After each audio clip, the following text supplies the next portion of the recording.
जरा जोर से बोलना। अलग को समझाने के लिए, अलग को ठहराने के लिए मेहनत करनी है। अलग को समझाने के लिए, ठहराने के लिए, अलग पर बुद्धि को ठहराने के लिए मेहनत करनी है। हैं?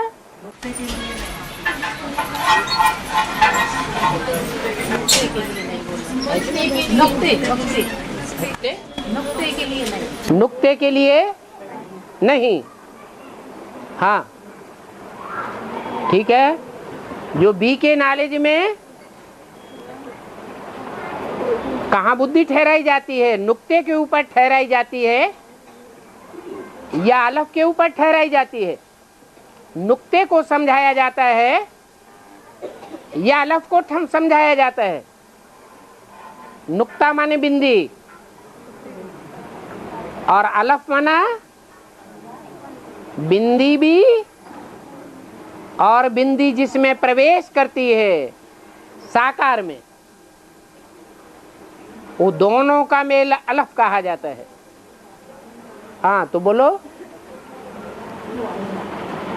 प्रश्न क्या है?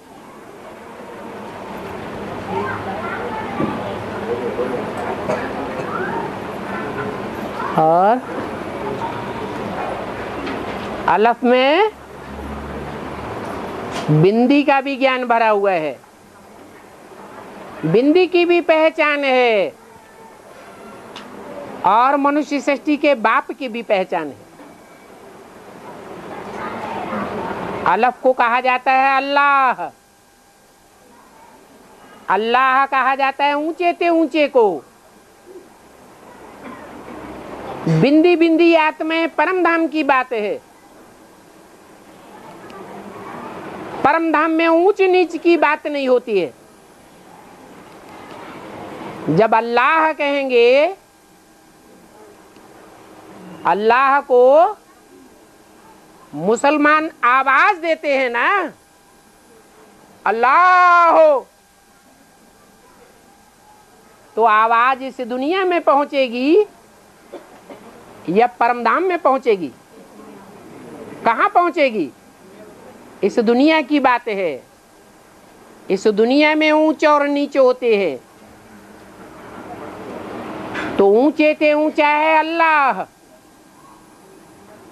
जो अल्लाह अव्वल दीन की स्थापना करते हैं। दीन माने धर्म।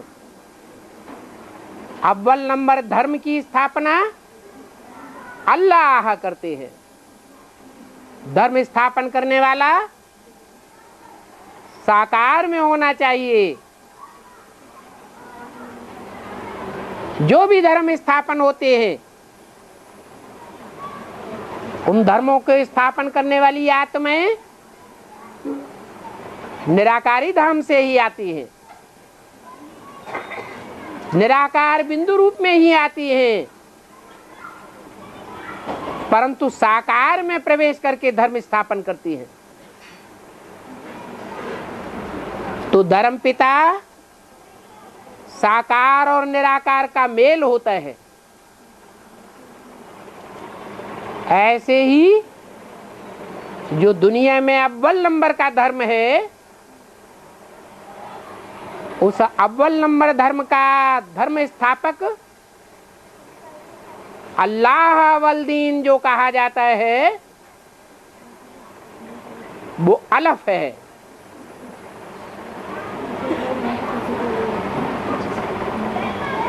अलफ उर्दू का पहला अक्षर है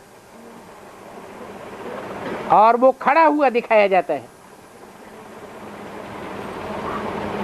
सदैव ही खड़ा हुआ है, जैसे कोई प्रहरी खड़ा रहता है।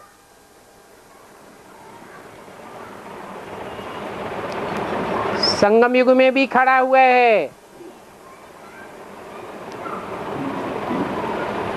और गिरती कला के जो युग द्वापर कलयुग हैं,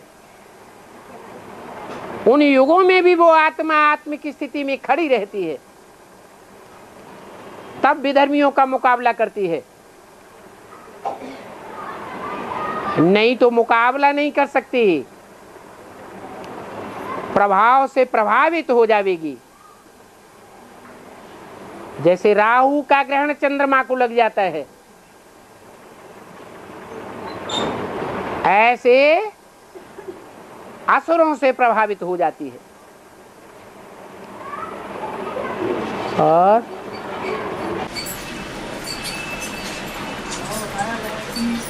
आगे चलकर तुम्हारे सेंटर लाखों की तादाद में हो जाएंगे। हाँ जी, मुर्गियाँ करोड़ों की तादाद में छपने लग पड़ेगी। हाँ जी।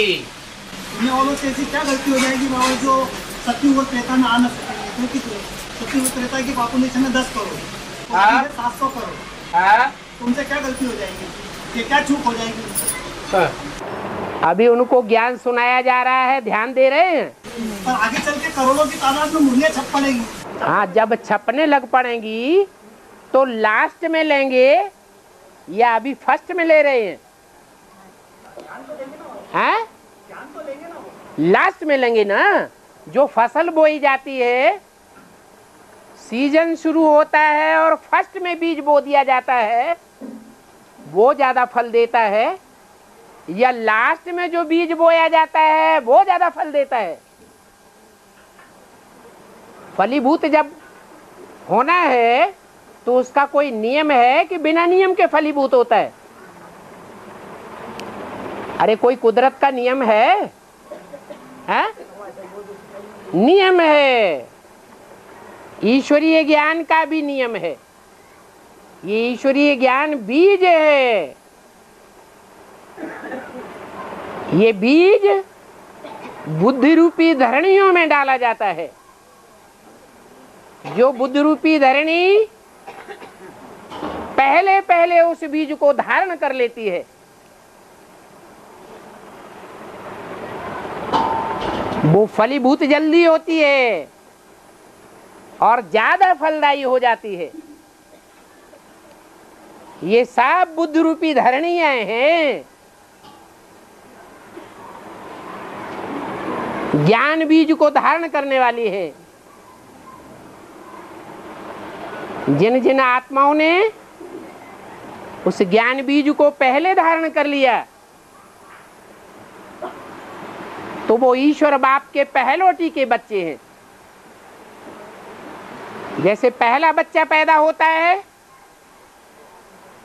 तो उसमें ब्रह्मचर्य की, माँ बाप की लंबे समय की पावर आ जाती है और वो जो बच्चा ज्यादा शक्तिशाली होता है। ऐसे ही ये भी ईश्वर के बच्चे हैं और ईश्वर के बच्चे जो पहले नंबर के बच्चे हैं, उनको ईश्वर की दी हुई राजाई मिलती है। दुनिया में खास भारत में ये परंपरा चली आई है कि जो भी राजाएं हुए हैं द्वापर कलयुग में भक्ति मार्ग में, वो पहलोटी का जो बड़ा बच्चा होता है उसको राजाई मिलती रही। ये तो मुसलमान बादशाह हुए हैं जिन्होंने अपने बाप को मार डाला या जेल में बंद कर दिया, और छोटे बच्चों ने भी राजाई हत्या ली। भारत की परंपराएं ही निराली हैं। ये परंपराएं ईश्वर बाप के द्वारा स्थापन की हुई है। और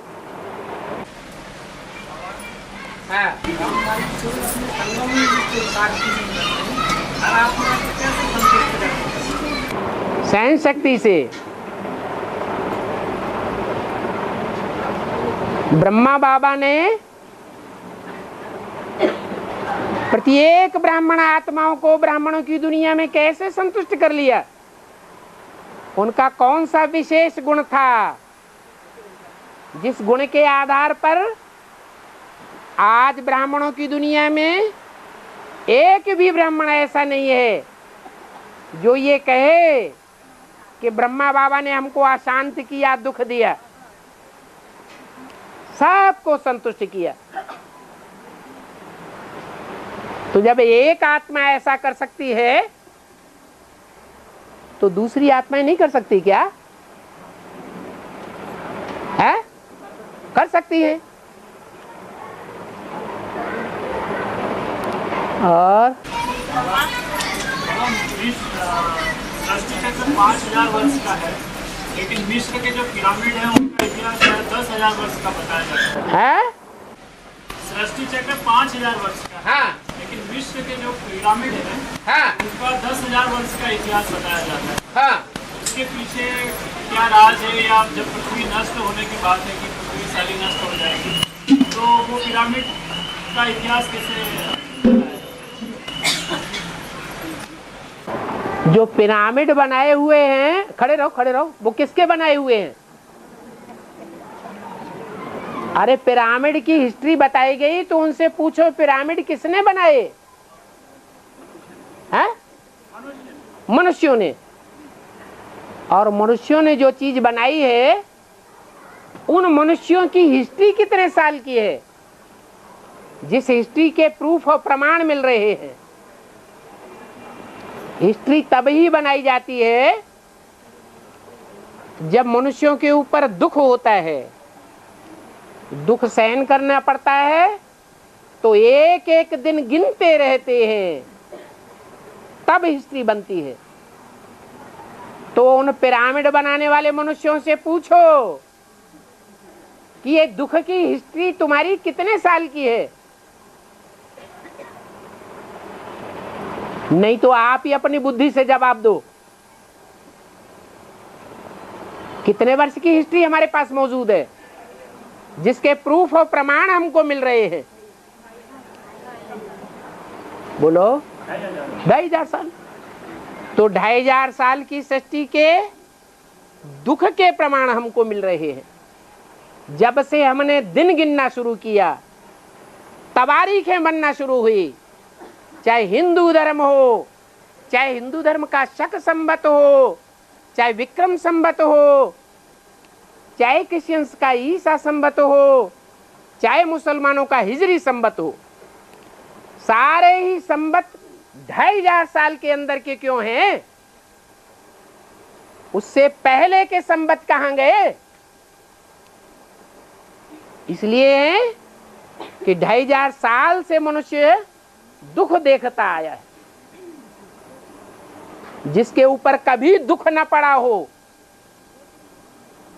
और उसको थोड़ा दुख सहन करना पड़े तो बड़ा दुख अनुभव होता है या छोटा अनुभव होता है?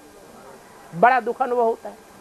तो द्वापर के आदि में भले दुख ज्यादा नहीं था, सतो प्रधान था, दुख भी सतो प्रधान स्टेज में था, फिर भी जो देव आत्माएं थी वो जन्म जन्मांतर से सुख भोगती आई थी।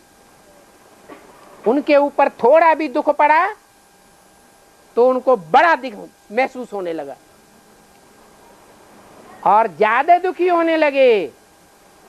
ज्यादा दुखी होने के कारण एक एक दिन उनको गिनना पड़ा।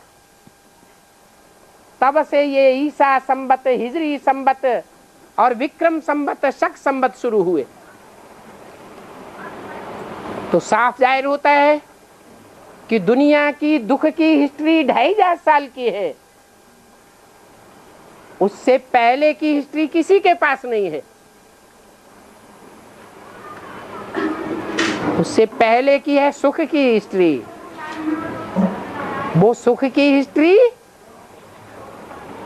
भगवान ही बनाता है,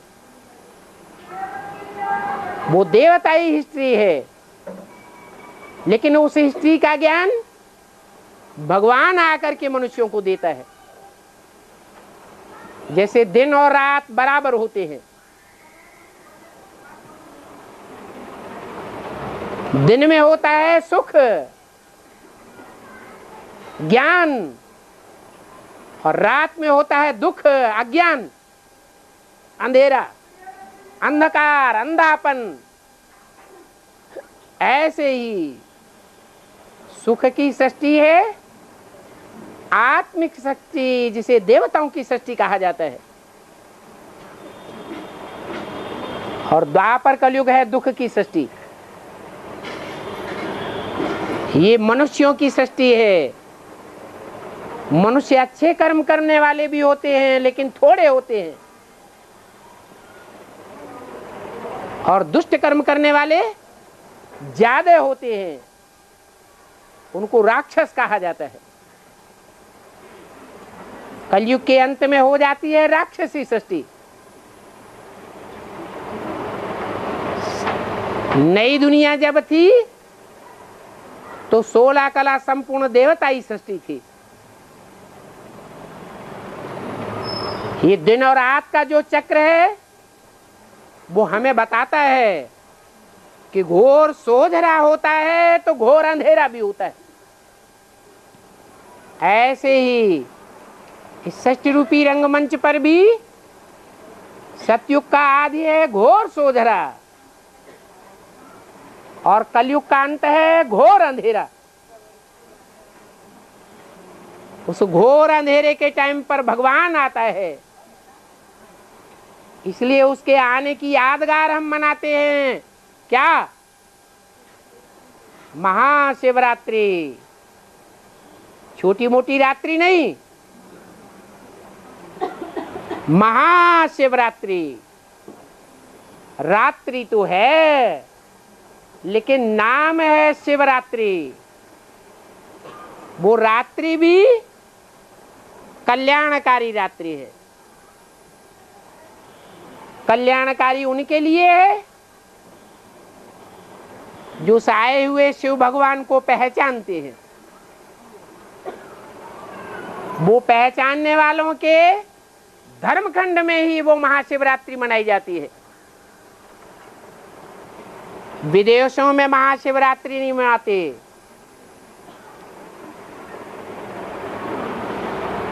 तो समझने की बात है, ये जो पिरामिड आदि की हिस्ट्री बनाई है वो मनुष्यों ने बनाई है। मिस्र और इजिप्ट ये विदेशी हैं जिन्होंने अपने को पुराना और ऊंचा साबित करने के लिए ये हिस्ट्री में बैठ बातें बनाई है। उनके पास कोई पक्का प्रूफ नहीं है, और कोई पक्का प्रूफ है तो आकर के समझाएं, सिद्ध करें। नहीं तो जो बुद्धिमान बाप के बच्चे हैं वो बिना प्रूफ और प्रमाण के कोई की बात को यूं ही नहीं मानेंगे कि वो कहते हैं 10,000 साल पुरानी दुनिया है, या शास्त्र कहते हैं लाखों वर्ष पुरानी दुनिया है, तो उनके सुनाने से हम मान जाएंगे क्या? नहीं मान सकते। बैठ जाओ। मातृभाषा किसको कहते हैं? मातृ कहते हैं माता को। बच्चा जिस माता से जन्म लेता है उस माता की भाषा ही पहले सीखता है। माता जो भाषा बोलेगी गोद में पलने वाला बच्चा भी उस भाषा को सीखेगा। माँ बाप की भाषा को मातृभाषा कहा जाता है। एक सवाल और। दो आत्मा एक साथ जन्म लेती है, उसके पीछे क्या राज? भले दो आत्माएं एक साथ जन्म लेती हैं लेकिन आगे पीछे जन्म लेती हैं, या एक ही सेकंड में दोनों का जन्म होता है? आगे पीछे हो जाता है। इसका मतलब है कि कुछ न कुछ संस्कारों में अंतर जरूर रहता है। जो बच्चा पहले पैदा होगा बड़े आकार वाला होगा, जो बच्चा बाद में पैदा होगा छोटे आकार वाला होगा। तो ये संस्कारों का अंतर जरूर होता है। और आत्मा का शरीर भगवान बनाते हैं, अपने आप बन जाता है। भगवान एक एक के पेट में बैठ करके मशीन बन के नहीं बैठता है। कुछ काम कुदरत करती है, उसको कहते हैं प्रकृति। प्राकृतिक रूप से वो काम होते रहते हैं। भगवान तो हमें मालूम है कौन से युग में आता है, संगम युग में आता है। तो द्वापर कलयुग में और सतयुग त्रेता में भगवान बैठ करके हर पेट में बच्चा तैयार करता है। ये तुम्हारी बुद्धि में कैसे आ गया? अरे तुम्हारी बुद्धि में ये कहां से बात आ गई कि भगवान बनाता है? मुरली रोज सुनते हो कि नहीं? खड़े हो जाओ जरा। अरे खड़े तो हो जाओ, चेहरा तो देख लें ठीक से।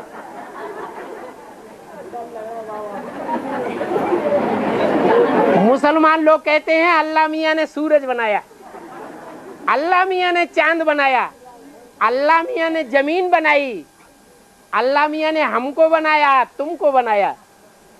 अरे अल्लाह मियां सब कुछ करता है क्या? ज्ञान में यही समझाया जाता है? अरे कम से कम बेसिक ज्ञान तो बुद्धि में होना चाहिए। हैं? सब भूल गए?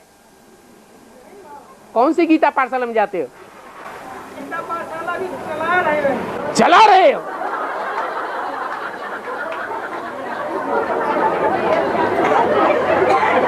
ये तो दुनिया की शूटिंग हो गई। दुनिया में ऐसे ऐसे कॉलेज हैं जहां से बीए और एमए की डिग्री लेके निकलते हैं और उन्हें जनरल नॉलेज की छोटी छोटी बातों का ही पता नहीं होता है। तो ऐसी गीता पाठशाला खोलने से क्या फायदा हुआ? और हाँ,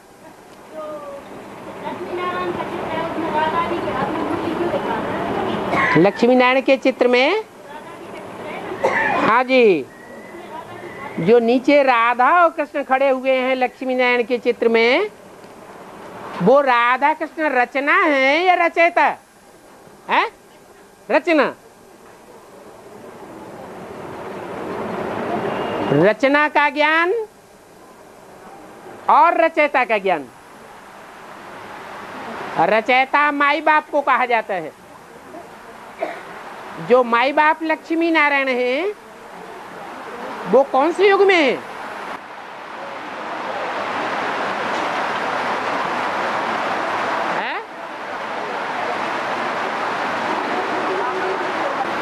जो लक्ष्मी नारायण है वो कौन से युग में दिखाए गए हैं? संगम युग में। और राधा कृष्ण कौन से युग में दिखाए गए हैं? सतयुग में। तो सतयुग में ज्ञान होता है या नहीं होता है? हैं? नहीं होता है। तो जो राधा और कृष्ण के हाथ में अगर मुरली भी दिखाई जाए तो वो बांस की मुरली होगी या ज्ञान की मुरली होगी? हैं? बांस की मुरली होगी। वहां जो भी वाद्य यंत्र होंगे वो सब सादा सादा वाद्य यंत्र होंगे। ऐसे नहीं कि वहां कोई ज्ञान के वाद्य यंत्र होते हैं। ज्ञान की वीणा नहीं होती है, ज्ञान का नगाड़ा नहीं होता है, ज्ञान की बांसुरी नहीं होती है।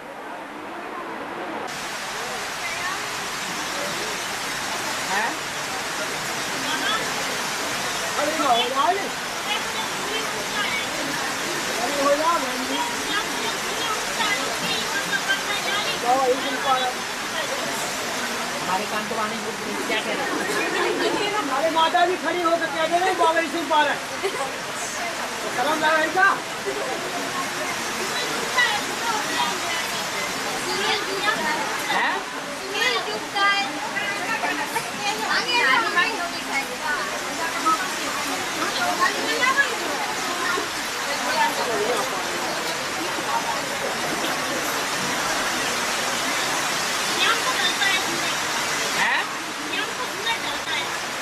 सामने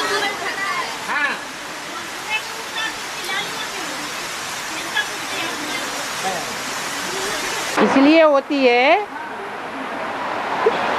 कि अमृत वेले जब अज्ञान सूर्य उदय होता है तो विनाश होना चाहिए या नहीं होना चाहिए? है? होना चाहिए। और जो विनाश होगा वो क्रांति के आधार पर होगा या शांति के आधार पर होगा? क्रांति। और क्रांति करने के लिए निमित्त हैं शक्तियां। क्रांति का रंग लाल दिखाया जाता है, वो शिव की शक्तियां हैं। शिव उन शक्तियों से भिन्न नहीं है। इसलिए शंकर द्वारा विनाश गाया जाता है, लेकिन वास्तव में शंकर विनाश नहीं करता। विनाश कौन करती है? शक्तियां। इसलिए शक्तियों में महाविनाशकारी महाकाली को दिखाया गया है। वो महाकाली पहले पहले प्रत्यक्ष होती है, लाल लाल जीव निकालती हुई। इसलिए जब सूर्य उदय होता है तो लालिमा होती है, और सूर्य जब अस्त होता है तो भी वही काली ही प्रत्यक्ष होती है। यज्ञ के आदि में भी जगदम्बा थी और यज्ञ के अंत में भी जगदम्बा प्रत्यक्ष होगी महाकाली के रूप में।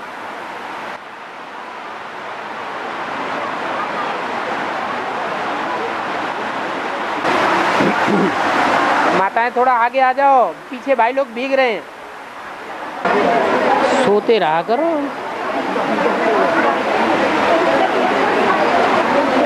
हाँ जी, प्रश्न आया है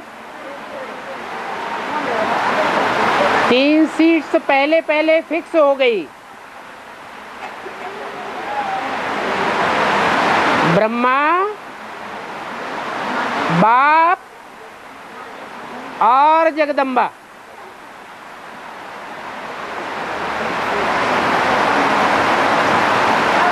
तो प्रश्न ये है कि अष्टदेव में से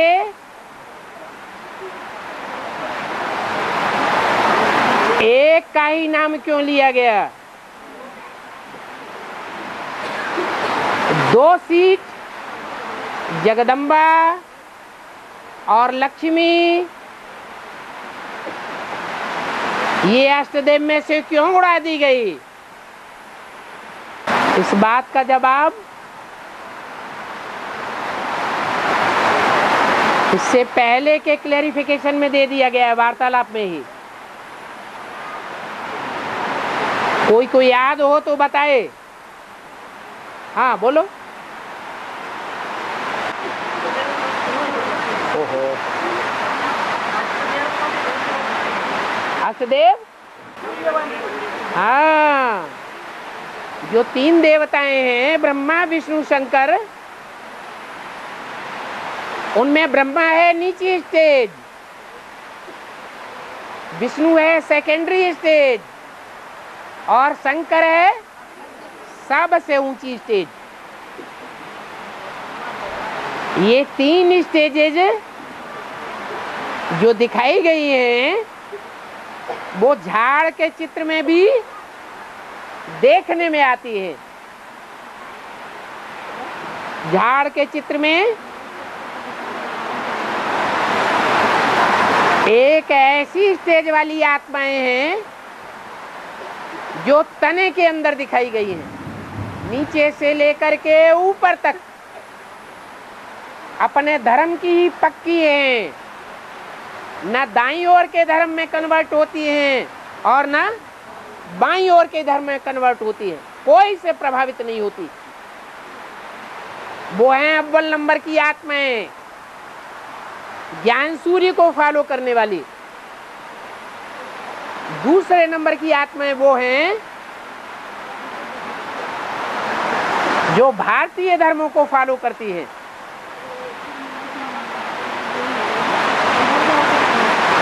जैसे बौद्धी धर्म, संन्यास धर्म, सिख धर्म ब्रह्मचर्य को विशेष पोषण देने वाली है। और तीसरी वो आत्माएं हैं जो ब्रह्मा से विशेष प्रभावित होकर के रही है। ब्रह्मा से ही विशेष वरदान लेती रही है। उन ब्रह्मा से विशेष वरदान लेने वालों को असुर कहा गया है। विधर्मी, विदेशी, वाम मार्गी। इसलिए ये तीनों ग्रुप में जो अव्वल नंबर सीट्स हैं उनके नाम दिए गए हैं।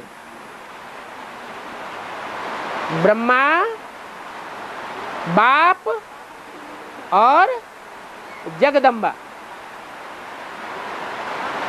ब्रह्मा तीन पुरियों में सबसे नीची स्टेज में दिखाया गया है। ब्रह्मा को फॉलो करने वाले ब्रह्म समाजी कहे गए। सेकेंडरी स्टेज है विष्णु। विष्णु को फॉलो करने वाले वैष्णव संप्रदाय कहे गए। और सबसे ऊंची स्टेज है शिव की। वो शैव समाजी कहे जाते हैं। शैव संप्रदाय वो सबसे ऊंची स्टेज है। तो जो पहली पहली माला बनती है वो कौन से ग्रुप से प्रत्यक्ष होनी चाहिए है? शैव संप्रदाय से क्लियर होनी चाहिए या विष्णु संप्रदाय से क्लियर होनी चाहिए या ब्रह्म समाजियों में से क्लियर होनी चाहिए है? जो सबसे ऊपर का ग्रुप है उसमें से अव्वल नंबर की जो माला है 8 की वो प्रत्यक्ष होती है। उस अव्वल नंबर की माला में वैष्णवी का अव्वल नंबर पार्ट बजाने वाली आत्मा भी नहीं आ सकती।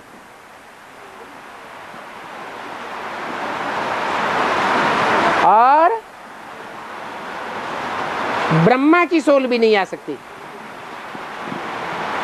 जिसने सहनशीलता का अव्वल नंबर पार्ट बजाया।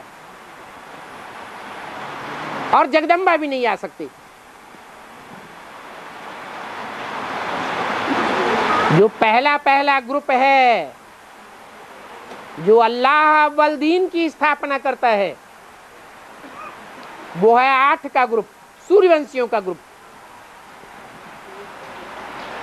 लक्ष्मी या राधा चंद्रवंश से आवेगी या सूर्यवंश से आवेगी? चंद्रवंश से आवेगी। और ब्रह्मा सो जगदम्बा कहां से आवेगा? वो पाटधारी है। अरे विष्णु वो तो फिर भी ऐसा पाटधारी है जो लक्ष्य को प्राप्त कर लेता है। लेकिन जगदम्बा लक्ष्य को प्राप्त नहीं कर पाती। इसलिए वो 3rd ग्रुप है।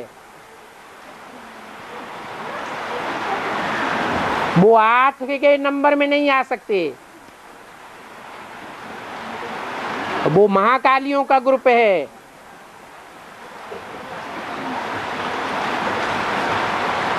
आठ के नंबर में आने वाले सदैव ज्ञान सूर्य को फॉलो करने वाले होने चाहिए। इसलिए जो अष्टदेव हैं वो यादगार के रूप में शिव शंकर भोलेनाथ के मस्तक के ऊपर दिखाए जाते हैं। और बाबा उज्जैन में हाँ हाँ, एक मिनट। हाँ हाँ बोलो। बाबा कुमारों को किसान बताया गया है। कुमारों को किसान बताया है बाबा। किसान। हाँ, कुमारों की एक रस स्थिति बनी रहे, इसके लिए क्या विशेष पुरुषार्थ करना चाहिए? कुमारों को अगर एक रस स्थिति बनानी है तो पहले सोचना है कि हम निर्बंधन हैं या बंधन वाले हैं।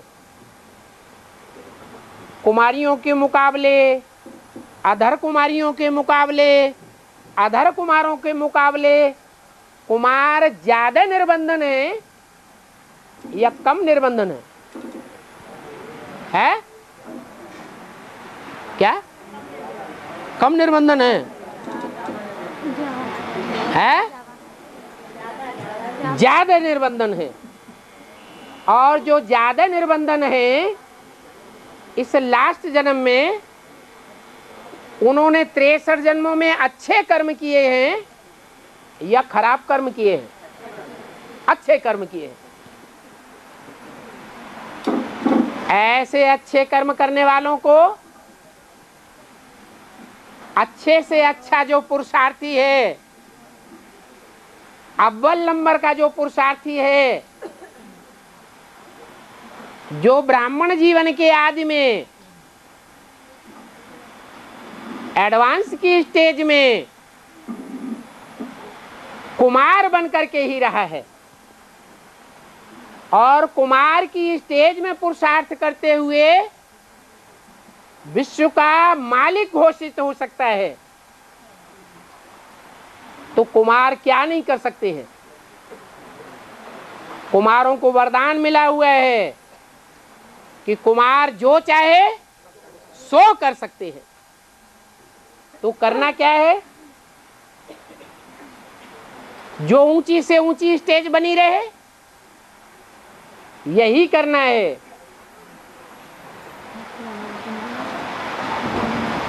कि उनको तन से, मन से, धन से, समय और संपर्क से ईश्वरीय सेवा में ही लगे रहना है। कभी भी बेकार नहीं बैठना है। कुमारों में अखूट शक्ति होती है, इसलिए बाप ने कहा है कुमार जो चाहे सो कर सकते हैं। कुमार चाहे तो दुनिया का डिस्ट्रक्शन कर सकता है, जो सारी दुनिया का डिस्ट्रक्शन कोई भी पावरफुल से पावरफुल धर्मपिता नहीं कर सका। और कुमार चाहे तो नई दुनिया का कंस्ट्रक्शन करने में भी बाप के 100% सहयोगी बन सकते हैं। क्या करना है? सिर्फ क्या करना है? सदैव ईश्वरीय सेवा में तन मन धन समय संपर्क की बाजी लगाना है।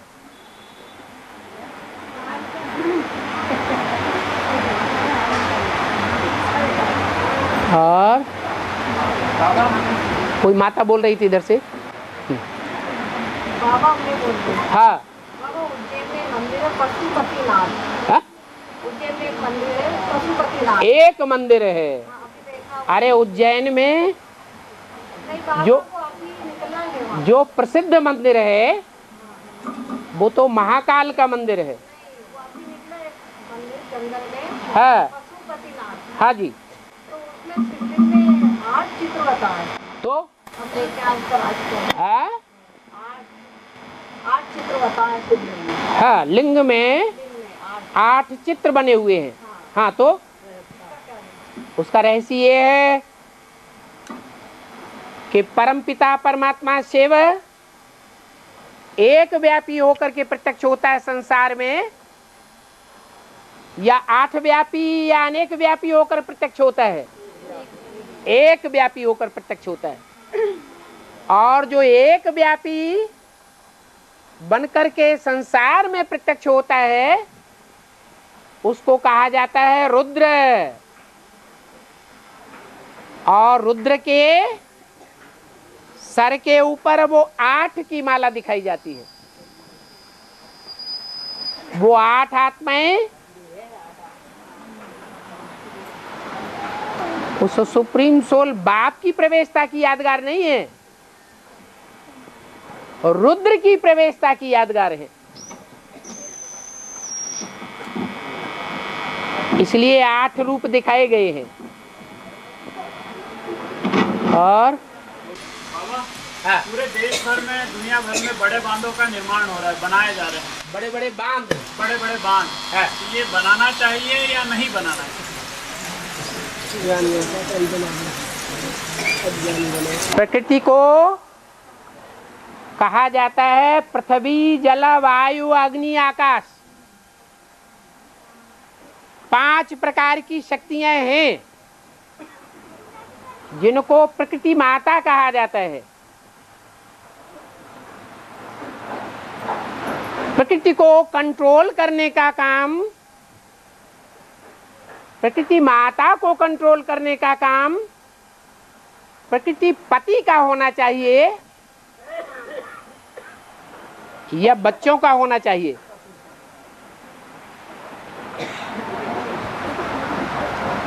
भगवान है प्रकृति पति, और जब इस सृष्टि पर आता है तो प्रकृति को अधीन करके आता है।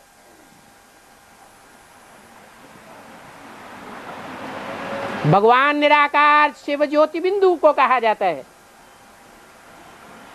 शिव ज्योति बिंदु जब इस सृष्टि पर आता है तो 5 तत्व के बने हुए पुतले को कंट्रोल करता है।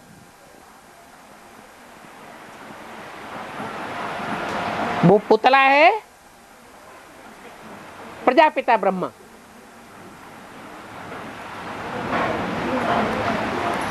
वो मात पिता का कंबाइंड रूप है।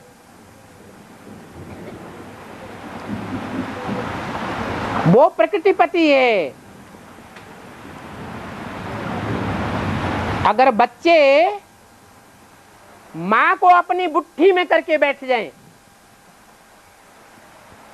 तो पाप बनेगा या पुण्य बनेगा? है पाप बनेगा। बच्चों की अल्प बुद्धि है। संगम युग में भी जो बच्चे हैं वो बाप को निश्चयात्मक बुद्धि से 100% नहीं पहचानते हैं, इसलिए निश्चय अनिश्चय के चक्र में आते रहते हैं। बाप को न पहचानने के कारण अम्मा को अपनी मुट्ठी में करते हैं और अपने तरीके से चलाना चाहते हैं। ऐसे ही जड़ प्रकृति में भी हिसाब है। जड़ प्रकृति के 5 जड़ तत्वों को स्वतंत्र रूप से निर्बाध गति से बहने देना चाहिए। मनुष्य की अल्प बुद्धि रावण की बुद्धि है आज की दुनिया में। जो शास्त्रों में गायन है कि रावण ने पृथ्वी, जलवायु, अग्नि देवताओं को अपनी 4 पाई की पाटी से बांधा हुआ था, बंधन में डाल दिया था। उंगली से इशारा करता था और रात्रि के 12 बजे के अंधकार में रोशनी ही रोशनी हो जाती थी। उंगली से इशारा करता और सारे शहर में पानी ही पानी दौड़ने लग पड़ता।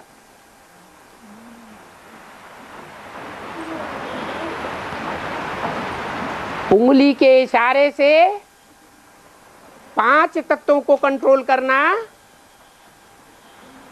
ये रावण संप्रदाय के मनुष्यों का काम है। बुद्धि का विलास दिखाते हैं, लेकिन प्रकृति भले जड़ बुद्धि है, परंतु आज नहीं तो कल माताएं जो बंधन में आई हुई हैं सबसे जास्ती, उन माताओं की प्रतिनिधि जगदम्बा, वो भी सच्चाई को आज नहीं तो कल पहचानेगी या नहीं पहचानेगी।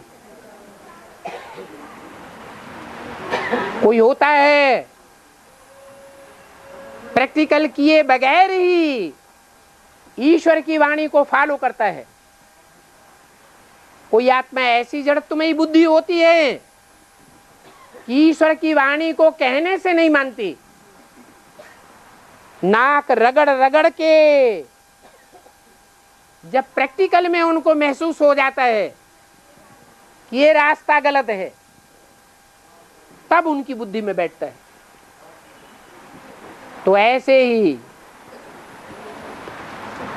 ये प्रकृति को जो कंट्रोल किया हुआ है मनुष्यों ने और कंट्रोल करते जा रहे हैं, एक दिन ऐसा आवेगा ये पृथ्वी जो 5 तत्वों से भरपूर है वो विकराल रूप धारण करेगी, तामसी बनेगी और बड़े बड़े भूकंप के द्वारा इन बुद्धिमानों की विलासिता को चकनाचूर कर देगी।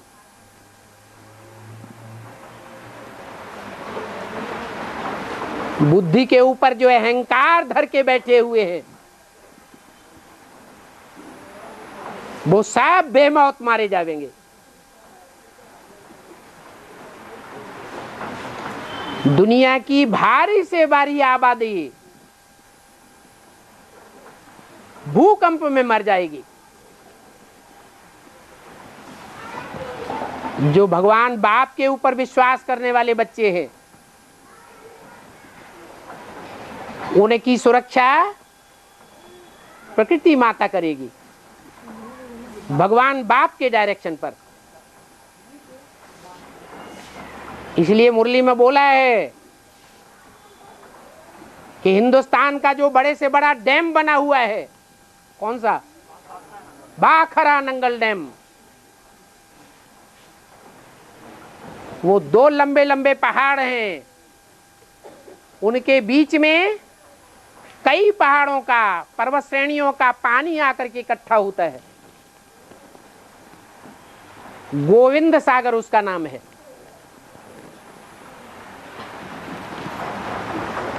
उस पहाड़ के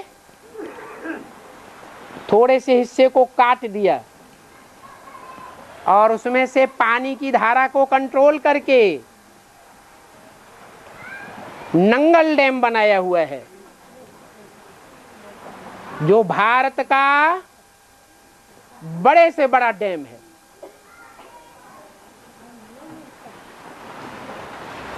पाकिस्तान की भी नजर है कि इस डैम के ऊपर बम विस्फोट करके इसको धराशायी कर दें तो आधा हिंदुस्तान जलमयी हो जाएगा।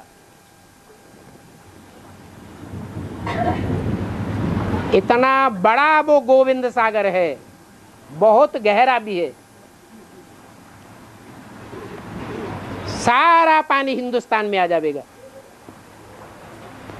दिल्ली बोड़म बोड़ हो जाएगी। जब राजधानी का ये हाल हो जाएगा तो औरों का तो और ही बुरा हाल होना है। टहरी बांध बनाया जा रहा है, गंगा के जल को बांध करके। ये मनुष्यों की बुद्धि चल रही है। भगवान बाप बताते हैं नर चाहत कछु और है, होवत है कछु और। कुछ वैज्ञानिक भी बता रहे हैं ये टहरी बांध बहुत नुकसानदायक साबित होगा।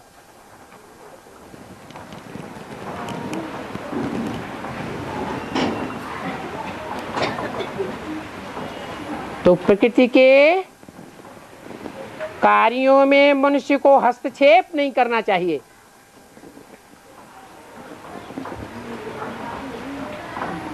मानवीय बुद्धि अल्प बुद्धि है। प्रकृति भगवान की रचना है।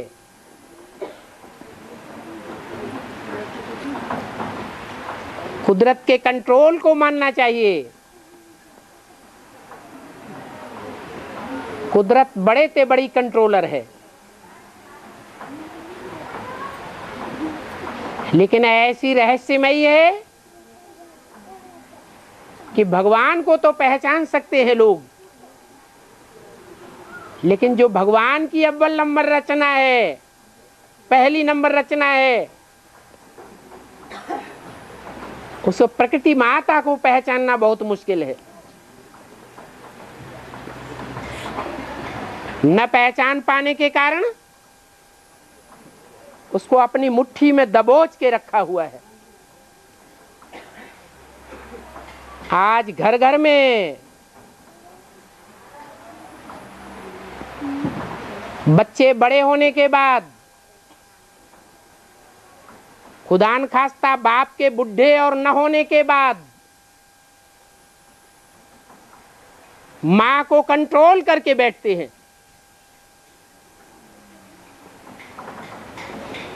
अपनी उंगली के इशारे पर नचाते हैं।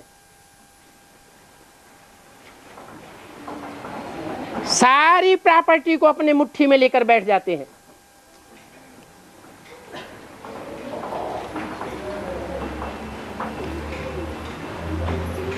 माताएं सारी की सारी बंधन में आई हुई है। घर घर में वो गीता के भगवान कृष्ण बच्चे बन करके बैठ गए। ये परंपरा अभी टूटेगी। ये अज्ञानता का अंधकार टूटेगा।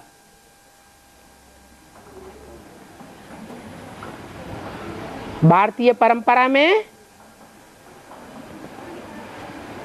माँ बाप का जो सम्मान होना चाहिए, वो माँ बाप का सम्मान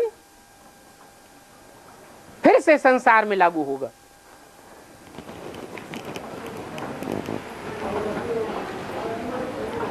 और सरकार ने भी नियम बनाया, अभी बता रहे थे कि अगर माँ बाप को खाना नहीं देंगे या उसको नहीं रखेंगे तो 5,000 रुपये और 3 महीने की जेल है। तो जब भगवान आते हैं तो भ्रष्टाचारी गवर्नमेंट को भी फॉलो करना पड़ता है। सन 76 से पहले भगवान बाप का प्रत्यक्षता वर्ष नहीं था। 76 में बाप का प्रत्यक्षता वर्ष ब्राह्मणों की दुनिया में मनाया गया। तो भारत की भ्रष्टाचारी गवर्नमेंट में भी ये घोषणा की गई कि महाशिवरात्रि का व्रत पर्व छुट्टी होने लायक है। छुट्टी घोषित कर दी गई। पहले परिवार में माताओं का कोई हिस्सा नहीं होता था। अभी भगवान बाप आए हुए हैं तो माताओं का भी हिस्सा प्रॉपर्टी में उतना ही होता है जितना बच्चों का होता है। और बाबा, भैंस के दूध से गाय के दूध को श्रेष्ठ बताया जाता है। हाँ जी। तो गाय भी एक पशु है। हाँ। उसके दूध को पीने से कोई बुद्धि पर या ऐसे पीना चाहिए या नहीं पीना चाहिए गाय? कोई भी वैज्ञानिकों से पूछा जाए, कोई भी वैद्य डॉक्टरों से पूछा जाए, नेचुरोपैथी के डॉक्टरों से पूछा जाए कि भैंस का दूध ज्यादा पौष्टिक और ज्यादा कल्याणकारी होता है या गाय का दूध ज्यादा कल्याणकारी होता है, क्या कहेंगे? गाय का। भारतीय परंपरा के शास्त्र गाय के दूध की महिमा करते करते नहीं थकते हैं। अरे दूध तो छोड़ो, गाय का मूत्र भी पीते हैं। जो भी बीमार लोग होते हैं, कई बीमारियों में गौमूत्र से ठीक किए जाते हैं। गाय सभी जानवरों के बीच में बहुत सीधा साधा जानवर माना जाता है। गाय के लिए कहते हैं जिस खूंटे से बांध दो, सीधी सादी गाय उसी खूंटे पर बंधी रहती है। बहेल गैयों की बात नहीं हो रही है, जो तिराहे पर बैठी रहती हैं, प्लेटफार्म पे घूमती रहती हैं, उन पालतू गायों की बात हो रही है। जो कृष्ण की गौएं गाई हुई है। मनुष्यों की जानवर बुद्धि ने तो जानवर गौओं को समझ लिया। वास्तव में जानवर गौओं की बात नहीं है, ये भारत की कन्याओं माताओं की बात है, जो बड़े सीधे साधे स्वभाव की होती है। माँ बाप उनको जीवन भर के लिए जिस खूंटे पर बांध देते हैं, जिंदगी भर उस खूंटे पर बंधी रहती है। इतना सीधा साधा प्राणी कितना सात्विक होगा,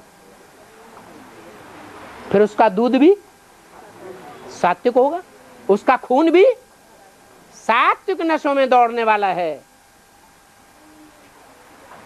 तो गाय का दूध, अब वो चाहे ज्ञान दूध हो या स्थूल दूध हो, भारत की जो गौएं गाई हुई हैं, जो कृष्ण के बुद्ध रूपी पांव को चाटती हैं, और जानवर कृष्ण के बुद्ध रूपी पांव को चाटते हुए नहीं दिखाए जाते, लेकिन गौओं को चित्रों में क्या दिखाया है? कृष्ण के बुद्ध रूपी पांव को चाटती हुई दिखाई गई है। माना सारा ज्ञान चाट जाती है। गौओं में जो शिरोमणि गौ है, कामधेनु गौ, उस गौ की ये विशेषता दिखाई गई है, उसके सारे शरीर में 33 करोड़ देवताओं का वास है। क्या नाम होगा उस गौ का? है कामधेनु गौ। तो दूध कितना श्रेष्ठ होगा?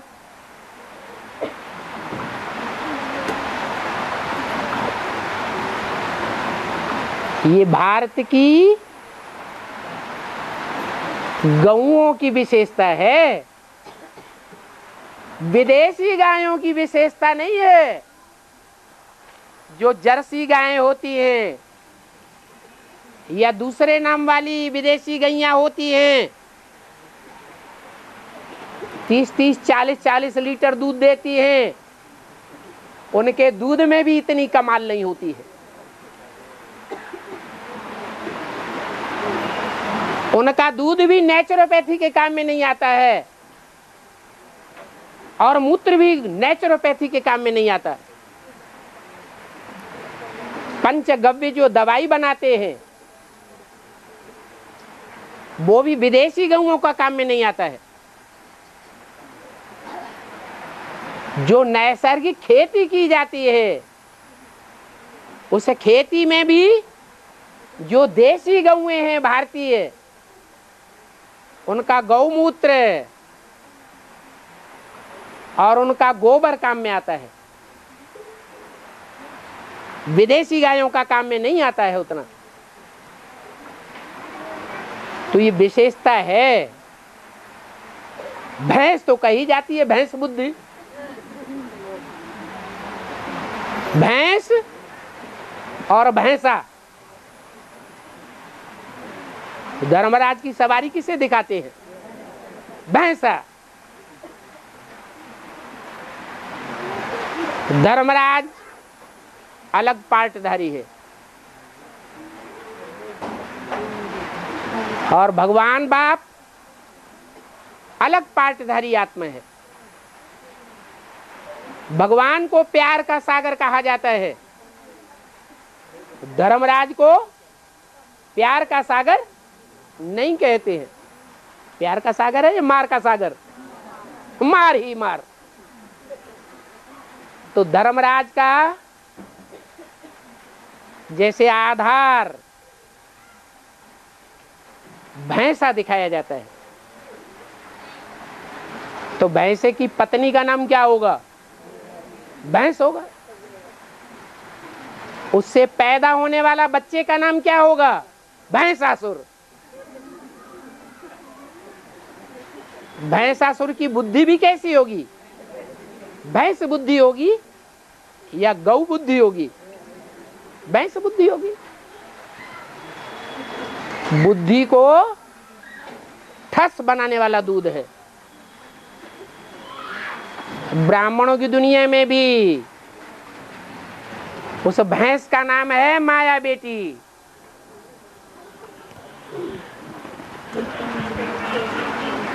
वो माया बेटी उसका जो भी दूध पीते हैं वो भैंस बुद्धि बन जाते हैं।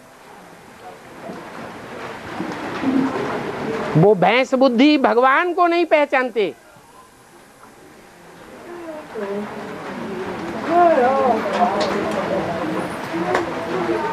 इसलिए भैंस में और गाय में बहुत अंतर है।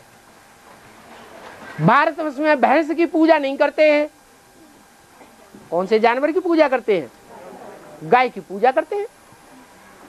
क्यों करते हैं? क्योंकि भारतवासी जो अज्ञानी भक्त हैं वो ये नहीं जानते कि जिस गाय की हम पूजा करते हैं वो गाय वास्तव में चैतन्य गौएं हैं जो पूजनीय है पवित्रता को धारण करने के कारण। उन्होंने एक भगवान बाप को फॉलो किया है। इस प्योरिटी के कारण गौएं पूजी जाती है। भैंस की कहीं भी पूजा नहीं की जाती। और ऐसा लोगों के मेगा प्रोग्राम होते हैं, उनमें सेवा करने जा सकते हैं।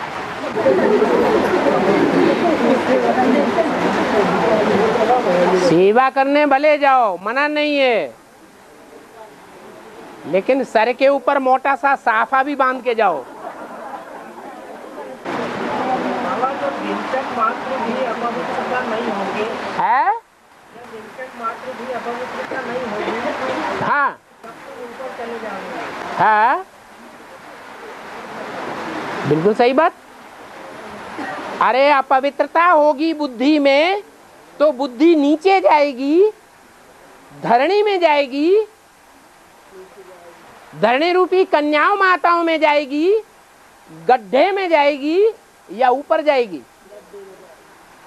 अपवित्रता बुद्धि में भरी हुई होगी, ज्ञानेंद्रियों में भरी हुई होगी, कर्मेंद्रियों में इम्प्योरिटी भरी हुई होगी, तो मन बुद्धि रूपी आत्मा नीचे ही जाएगी। ऊंची ऊंची स्टेज में नहीं उड़ सकती। हर एक ब्राह्मण इस बात का अनुभव करता है। जिन दिनों विकारी बुद्धि बनती है, विकारी वाचा होती है, विकारी संग होता है, इंद्रियां विकारी बनती हैं, उन दोनों बुद्धि में से ज्ञान उड़ जाता है। ज्ञान कोई को सुनाए नहीं सकता। ज्ञान सुनना और सुनाना दोनों ही अच्छे नहीं लगते।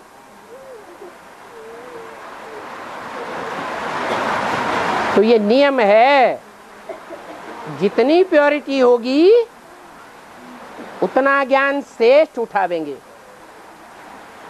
मन बुद्धि रूपी आत्मा ऊंची स्टेज में उड़ेगी।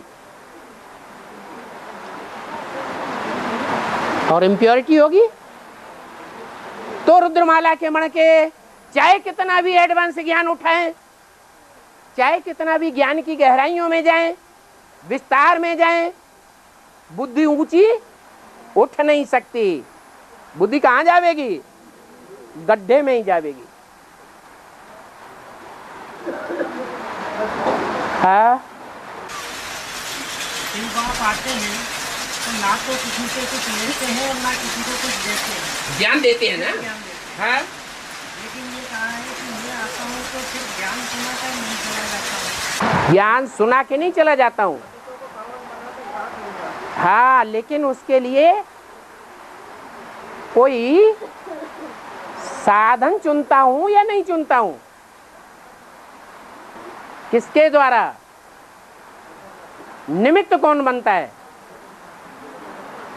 कोई निमित्त बनता है या नहीं? जो निमित्त बनते हैं वो ही प्राप्ति करते हैं। भगवान बाप न निमित्त बनता है न कोई किसी प्रकार की प्राप्ति करता है। जो निमित्त बनते हैं वो जन्म जन्मांतर का बेहद का सुख भोगते हैं। भगवान बाप न निमित्त बनता है, निमित्त माने साकार, न जन्म जन्मांतर का सुख भोगता है। बैठो। हाँ, अभी वैज्ञानिक लोग बता रहे हैं कि जैसे 2012 में सारी दुनिया नष्ट हो जाएगी, इससे चूहा भी नहीं बचेगा। है? मतलब कोई भी नहीं बचेगा इसमें। हाँ, हाँ। कितना टाइम हो गया एडवांस में आए हुए? है 3 साल। 3 साल में अगर 2-2, 3-3 मुरलियां रोज सुनी होती तो 12 तियो 36, 3600 मुरलियां आपने सुन ली होती। और उन वाणियों में 10 बार इस बात का प्रश्न का जवाब दिया गया है। लाइट अच्छी नहीं आती वो तो ठीक, लेकिन बैटरी तो दुकानों में हर जगह मिलती है? कोई लाके नहीं दे रहा है? पैसे रख दिए। जो लाने वाले हैं उनको हाथ पांव जैसे हैं वैसे आपको हैं या नहीं? वो मार्केट में जा सकते हैं और आप यहाँ आ सकते हैं, तो आप मार्केट में नहीं जा सकते हैं? और उसमें वजन ज्यादा होता है। वजन को ढोने के लिए साधन नहीं मिलता माताओं को। माताएं कहती हैं हमारे शरीर में इतनी ताकत नहीं है जो हम बैटरी का बोझ उठा पाए। कितनी बहानेबाजियां हैं।